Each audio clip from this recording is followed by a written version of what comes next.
Sheamus went from being in Ireland, being an IT specialist at 27 years old, to WWE champion in a matter of years. In my opinion, Sheamus is the most underrated superstar of all time. I might even put Sheamus in my top 10 superstars of all time. The idea of underrated gets thrown around a lot. That is why I have evidence to prove this idea.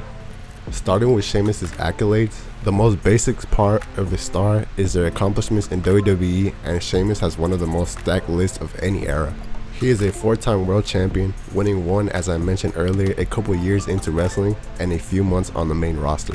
A 3-time United States champion, which he makes feel very prestigious. A 4-time tag team champion, ending the longest reign in history to win the first one. King of the Ring winner in 2010 and Royal Rumble winner in 2012. People should put some respect on it. Next, we'll be looking at Sheamus' mainstream appeal. A standout with orange hair and pale skin tone made for a different look, which is the most searched thing when you type in "why is Sheamus?" It asks, why is he so white?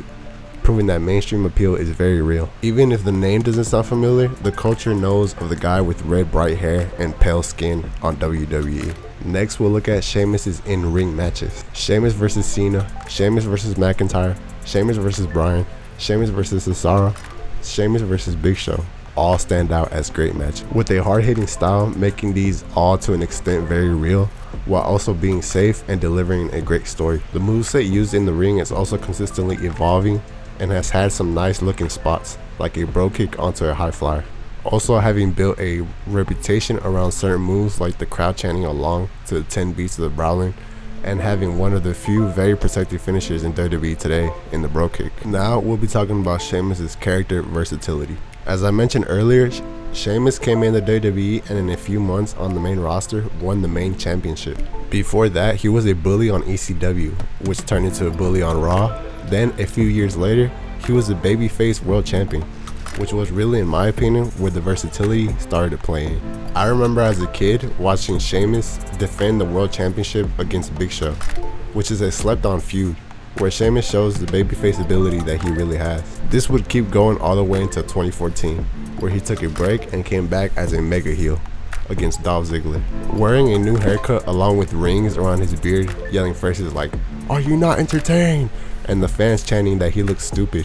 Then, as a tag team performer, he would thrive with Cesaro, playing the heel of the group compared to the fan favorite Cesaro. Up until now, being the veteran leader, leading the Brawling Brutes, which are great by the way, teaching Rich Holling around the way. Not to mention the moments the character Sheamus has given us, like having a broken face and wearing a mask on TV for the better part of a year, to wearing the iconic cross around his neck and breaking New Day's longest championship reign. Truly, no matter where Sheamus is on the card, he delivers and keeps the main event star credibility. He has been on the pre-show, tag team scene, battling in the mid-card, and in the main event. He is simply one of the best to ever do sports entertainment. So the list should go Bret Hart, Stone Cold Steve Austin, John Cena, The Rock, Shawn Michaels, The Undertaker, Big Show, Edge, and Sheamus, because he really does belong up there.